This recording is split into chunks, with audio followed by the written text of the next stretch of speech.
Yo, what is going on, guys? Welcome back to another video. So today I'm going to be giving you guys some tips and tricks to make your visit to ALTON Towers even better. Now if you do go on to enjoy this video, make sure to like, comment, subscribe, anything that makes me know you guys like this content. Obviously some people that go to ALTON Towers regularly may not really like this video, but definitely check out some other stuff on my channel and turn notifications on because I have videos every Monday, Wednesday and Friday. So without further ado, let's get into it.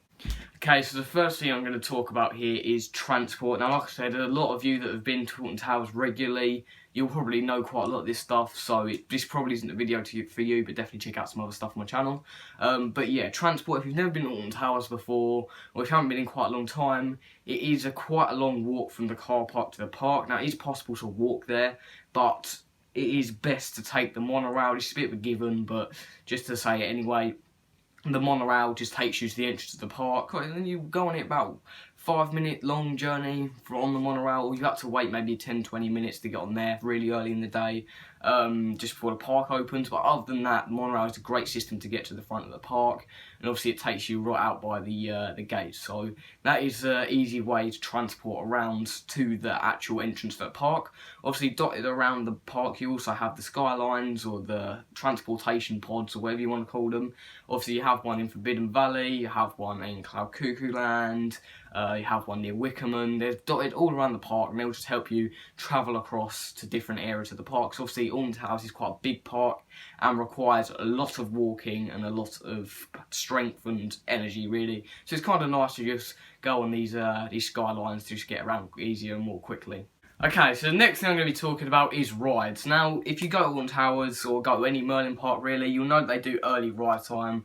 This is basically where you can go to selected rides, like before the actual park opens. You can run around the park as much as you want, so my best advice is to go straight to the back of the park where hardly anybody will be, and wait outside a ride, because this will ensure your place there. You'll be out, as soon as it opens, you'll be able to get straight into the queue and straight on the ride.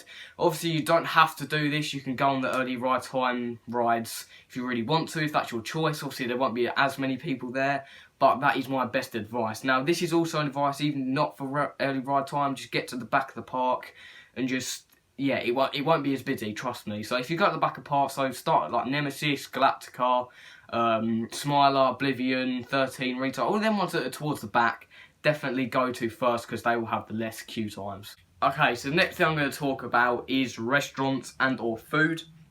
Now if you go to the park regularly, like I said, you might know quite a lot of this stuff, but the people that don't, this is really what the video is about. So if you, like I said, if you've been watching this, you understand everything, definitely check some other stuff out on my channel, because there will be a bunch of different things if you like theme parks. So restaurants, they're obviously dotted all around the park. Restaurants, coffee shops, whatever, they're dotted quite around. So I'm going to go through a few of them, but I may save this for an actual video, saying tips and tricks on like restaurants and food guides to see the best experience you guys can get with eating at the park. So obviously as you go through Tower Street, there are a number of shops. You have a sweet shop, you have a coffee shop just around the corner as you go down to BB's Land. Obviously little courtyard next to Wickerman, that probably isn't open August, September time, because that's when the Scarefest construction starts. Obviously the welcoming maze is in that part, but if you go before then, it'll be in there. Obviously down by X sector or in X sector, you have the chicken shop, you have a donut shop. Like I said, you'll just find these dotted around everywhere. In the Forbidden Valley, you'll find the coffee shop and also the roller coaster restaurant. Do keep in mind for the roller coaster restaurant, it is better if you book it, but also keep in mind it is a fair bit of money to pay for it. So I'd steer clear of that one if you want like a more cheap sort of snacky experience or like food. But yeah, that's basically just a little rundown on what restaurants are dotted around the park. Obviously, like I said, I might do a full video on that. It depends what you guys want me to do. But I think the last thing I'm going to talk about in this video is merch, and that is another video I might do separately as well. So I'm not going to touch too heavily on this, but yeah, that was just a little overview. Okay, so the last thing I'm going to talk about is obviously merchandise. This is what quite a lot of people are wondering about. Obviously, there are a number of merchandise stores in Tower Street, such as the big shop that's to the left as you go in. Obviously, your toilets and facilities are straight to the right as soon as you go through the gates, just in case anyone wants to know that for some weird unknown reason. Also, obviously, you have Wickerman shop, you have all the ride shops should be attached to the actual rides, with an exception for Oblivion. I do believe you'll find Oblivion merch inside the one on Tower Street, because I don't think they really have the shop there. Well, they have a small shop, but it's not as big as some other rides. Obviously you have Galactica shop, Nemesis does not have a shop, I don't think.